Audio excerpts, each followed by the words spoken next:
Respected प्रकाश sir, प्यारे बच्चों, good morning. Good morning sir.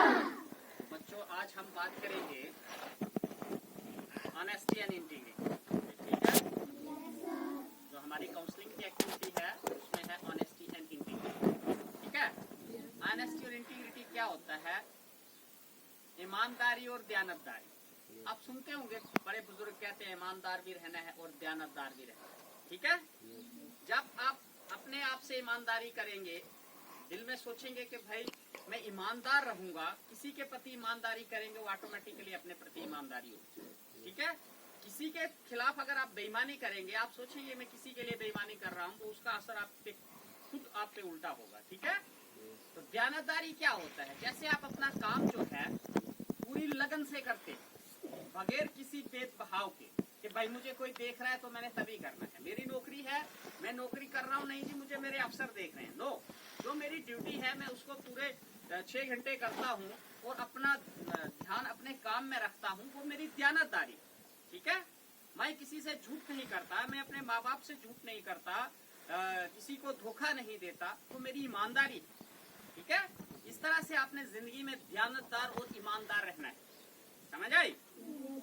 और उसके साथ अगर आप दयानतदार हैं, आप ईमानदार हैं, तो आपका जो कैरेक्टर है वो ऑटोमेटिकली निखरेगा। Character is one of the most important thing in the life. ठीक है? इट्स ओल्ड सेइंग, पुरानी कहावत है कि if health is lost something is lost. अगर आपकी सेहत खराब होती है, मानो आपका कुछ चला गया।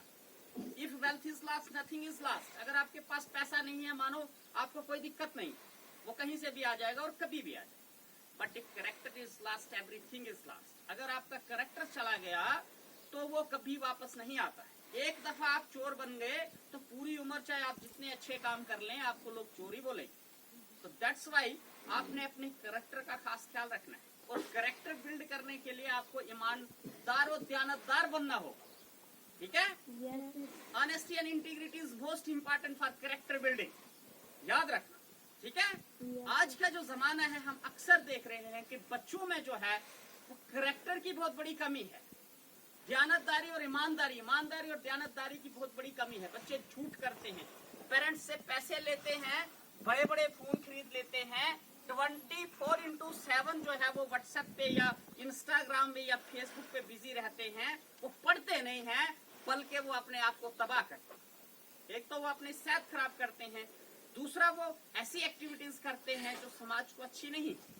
ठीक है? जैसे ही वो टीन एज में पहुंचते 16, 17, 18, 19, तो वो बहुत बड़े छात्र हो जाते हैं, और बड़े सारे केसेस जो है हमारे समाज में हाल ही दिनों में हम देख रहे हैं कि क्या हो रहा है, लड़का और लड़की भाग जाते हैं। पर it is one of the most, I say that, ये ब्लंडर है।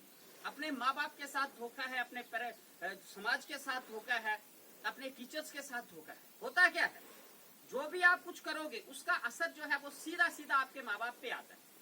देखिए इनके माँ बाप कैसे हैं, फिर ये किस स्कूल में पढ़े, इनके टीचर्स कैसे हैं।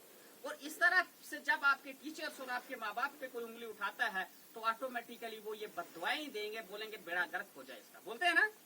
तो वो बेड़ा गर्क जो है वो आपको जिंदगी में कभी खड़ा नहीं होने देता। अगर आपने जिंदगी में खड़ा होना है तो आपको आपके माँ बाप भी शाबाश बोले, आपके टीचर भी बोले शाबाश, वो बच्चा था, उसको हमने पढ़ाया था, या वो मेरी औलाद थी, वो कुछ अच्छा कर रहे, तो आपको समाज भी दुआएं देगा। अगर आप किसी के काम आते हैं, किसी का भला करते हैं, अगर आप किसी को दुख देते हैं ना, तो वो दुख जो है वो आपके ही काम आता है। तो आपने दुख देने वाले नहीं बनना है, पर सुख देने वाले बनना है। क्या बनना है? आपकी वजह से समाज के अंदर रोशनी हो, आप अच्छे पढ़े लिखे सिटीजन हो, जो आप करें तो दूसरों को लगे कि नहीं, ये जो बच्चा कर रहा है मैं भी इस तरह से करूंगा, मैं अच्छे मार्क्स लाऊंगा, इसने अच्छे मार्क्स लाए हैं, मैं भी अच्छे मार्क्स लाऊंगा। तो दूसरों के लिए मिसाल बनना चाहिए, ना कि दूसरों के लिए मुसीबत खड़ी करनी चाहिए। तो आप फ्यूचर हैं, आप आने वाला भविष्य हैं, तो आपने क्या करना है, अपना ख्याल रखना। ठीक है? आपको समझ आ रही है मेरी बात?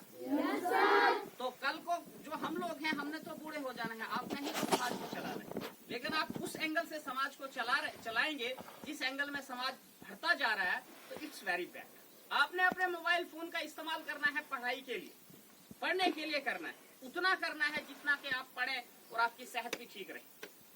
24/7 अगर आप उसी में घुसे हैं, उसी स्क्रीन में घुसे हैं, तो आपकी तो सेहत भी जाएगी, आपकी सब कुछ चला जाएगा और it is wastage of time.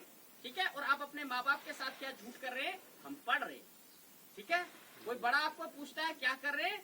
Online पढ़ाई चल रही, but this is not online education. Online education का भी कुछ टाइम है। ठीक है, समझ आई? तो इस तरह से जो बच्चा झूठ करता है वो ईमानदार नहीं है, वो दयानतदार भी नहीं, और उसका कैरेक्टर भी कहीं ना कहीं जो है खतरे में रहता है। तो मैं इतना ही कहूंगा। Thank you.